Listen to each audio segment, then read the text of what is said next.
AP CM Jaganmohan Reddy చిన్నాన మాజీ మంత్రి YS వివేక హత్య కేసులో సీబీఐ స్పీడ్ పెంచింది. నేడు ఎంపీ అవినాష్ రెడ్డికి విచారణకు రావాలంటూ సీబీఐ నోటీసులు జారీ చేసింది. నేటి మధ్యాహ్నం 3 గంటలకు అవినాష్ రెడ్డి విచారణకు హాజరు కానున్నారు.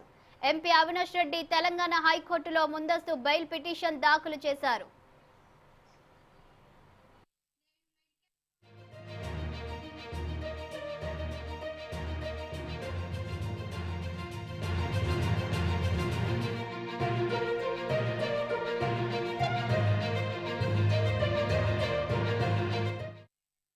ఈ అంశంపై మా క్రైమ్ బ్యూరో చీఫ్ రాఘవేంద్ర మరింత సమాచారం అందిస్తారు.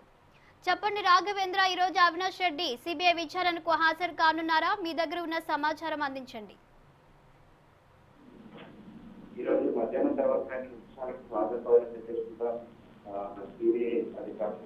నోటీస్ జరిగింది. అదే కాకుండా కోర్టు కూడా మధ్యాహ్నము ఆయన దాఖలు చేసినటువంటి ముందస్తు బెయిల్ పిటిషన్ కి సంబంధించి ఈ రోజు తీర్పు వెల్లడిస్తాము. దాని తర్వాత మీరు విచారణకు పిలవచ్చు అని చెప్పేసి కూడా చెప్పడం జరిగింది. సో సిబిఐ అధికారులు నిన్న ఇప్పటికే నోటీసులు ఉదయం రావాలని హాజరు కావాలని చెప్పేసి కూడా నోటీసులు జారీ చేసినప్పటికీ కోర్టు ఇచ్చినటువంటి ఆదేశాల మేరకు ఈ రోజు మధ్యాహ్నం హైకోర్టులో బెయిల్ పిటిషన్ సంబంధించిన తీర్పు వెళ్లిన తర్వాత సిబిఐ విచారణకు అవినాష్ రెడ్డి హాజరు కానున్నారు. అయితే ముఖ్యంగా దీంట్లో సిబిఐ అధికారులు అవినాష్ రెడ్డిని అరెస్ట్ చేసే అవకాశాలు ఎక్కువగా ఉన్నట్లు కూడా తెలుస్తుంది. ఎందుకంటే అవినాష్ రెడ్డి ప్రతిసారి నోటీసులు ఇచ్చి విచారణ పిలిచిన సమయంలో ఆయన ప్రతిసారి కోర్టుకి వచ్చేసి తమ విచారణకు ఆటంకం కలిగిస్తున్నాడని చెప్పేసి కూడా సిబిఐ అధికారులు చెప్పడం జరిగింది. అదే కాకుండా సిబిఐ అధికారులు ఒకవేళ మీరు ఆయన విచారణ పిలిచినట్లయితే అరెస్ట్ చేసే అవకాశాలు ఉన్నాయంటే సిబిఐ అధికారులు తమ వద్ద ఉన్నటువంటి సాక్ష్యాధారాల ఆధారంగా ఆయనను అరెస్ట్ చేసే అవకాశాలు ఉన్నాయి. అరెస్ట్ చేయడానికి వీలైతే అరెస్ట్ కూడా చేస్తామని చెప్పేసి కూడా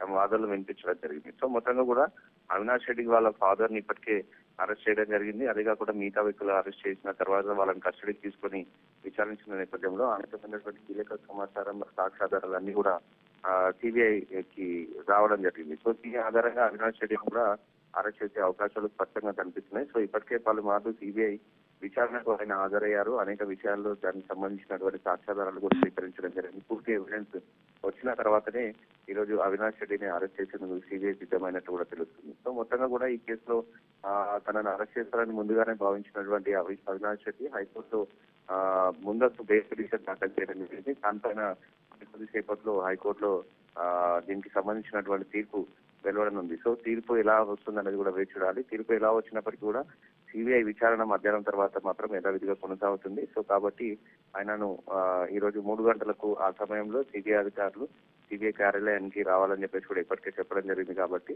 ఆయన ఈ రోజు విచారణకు హాజరు కావాలన్నారు. అయితే సిబిఐ ఈ రోజు ఆయన పిటిషన్ వేసినటువంటి దానిపైన అరెస్ట్ చేయవద్దని ముందస్తు బెయిల్ ఇస్తారా లేకపోతే ఆ బెయిల్ పిటిషన్ దాఖలు చేసినటువంటి దాన్ని కొట్టివేస్తారా అనేది కూడా ప్రస్తుతం హైకోర్టులో ఈ ఉత్కంఠ కొనసాగుతుంది. హైకోర్టు ఇచ్చినటువంటి తీర్పు ఆధారంగా అవినాష్ రెడ్డి అరెస్టు ఉండబోతుందనేది కూడా సీనియర్ న్యాయవాదులు అభిప్రాయం వ్యక్తం చేస్తున్నారు. సో మరికొద్దిసేపట్లో ఈ కేసుకు సంబంధించినటువంటి తీర్పు హైకోర్టులో రానున్న నేపథ్యంలో దానికి సంబంధించిన తీర్పు తర్వాత సిబిఐ ఎలా అడుగులు వేయాలనే దానిపైన అధికారులు కూడా దీనికి సంబంధించినటువంటి పరిస్థితి చూస్తున్నాము.